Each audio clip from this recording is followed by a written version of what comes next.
Hi ಗೆಳೆಯರೆ, ಎಲ್ಲರಿಗೂ ನಮಸ್ಕಾರ. ಪ್ರೋ ಕಬಡ್ಡಿ ಇದು ಗೂಳಿಗಳ ಕೋಟೆ. ಹರಾಜಿನ ಬಳಿಕ ಬೆಂಗಳೂರು ಬುಲ್ಸ್ ಹೊಸ ತಂಡ ಹೀಗಿದೆ ನೋಡಿ.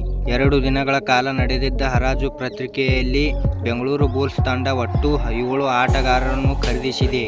ಆ ಮೂಲಕ ಉಳಿಸಿಕೊಂಡಿರುವ ಸೌರಭ್ ನಂದಲ್ ನಾಯಕತ್ವದ ಬುಲ್ಸ್ ತಂಡವನ್ನು ಬಲಿಷ್ಠಗೊಳಿಸಲಾಗಿದೆ. ಅಜಿಂಕ್ಯ ಪವಾರ್, ಪ್ರದೀಪ್ ನರ್ವಾಲ್ ಸೇರಿದಂತೆ 4 ರೈಡರ್ಗಳು ಬೆಂಗಳೂರು ತಂಡಕ್ಕೆ ಬಂದಿದ್ದಾರೆ. ಪ್ರೋ ಕಬಡ್ಡಿ ಆಕ್ಷನ್ನಲ್ಲಿ ಬೆಂಗಳೂರು ಬುಲ್ಸ್ ತಂಡ ಸ್ಟಾರ್ ರೈಡರ್ ಅಜಿಂಕ್ಯ ಪವಾರ್ ಅವರನ್ನು 1.107 ಕೋಟಿ ರು.ಗಳನ್ನು ಖರೀದಿಸಿದೆ.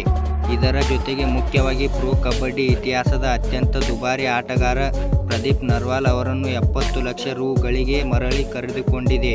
ಮತ್ತೊಂದೆಡೆ ಯು ಮುಂಬಾ ಮಾಜಿ ರೈಡರ್ 63 ಲಕ್ಷ ರು.ಗಳಿಗೆ ಜೈ ಭಗವಾನ್ ಅವರನ್ನು ಕೂಡ ಸೇರಿಸಿಕೊಂಡಿದೆ.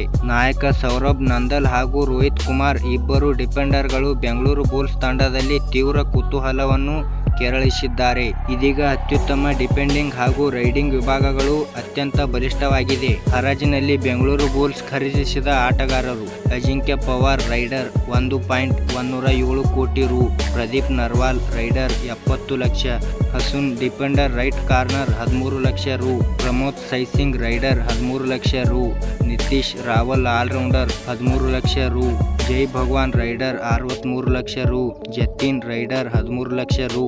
ಬೆಂಗಳೂರು ಬುಲ್ಸ್ ಉಳಿಸಿಕೊಂಡ ಆಟಗಾರರು: Saurabh Nandal defender right corner, Pon Parthiban Subramaniyam defender right to cover, Sushil raider, Rohit Kumar defend left cover, Aditya Shankar Powar defender ಎಡಮೂಲೆ, Parthik defender left cover, Akshit left raider, Arulnath Babu defender right corner. ಹೀಗೆ ಇದರ ಬಗ್ಗೆ ಹೇಳಿದ್ದಕ್ಕೆ ನಮ್ಮ ವಿಡಿಯೋ ಇಷ್ಟವಾದರೆ ಲೈಕ್ ಮಾಡಿ ಮತ್ತು ಸಬ್ಸ್ಕ್ರೈಬ್ ಮಾಡಿ ಮತ್ತು ಹೇಗೆ ಆಗಿದೆ ಎಂದು ಕಮೆಂಟ್ ಮಾಡಿ ಮತ್ತು ಶೇರ್ ಮಾಡಿ. ಎಲ್ಲರಿಗೂ ನಮಸ್ಕಾರ.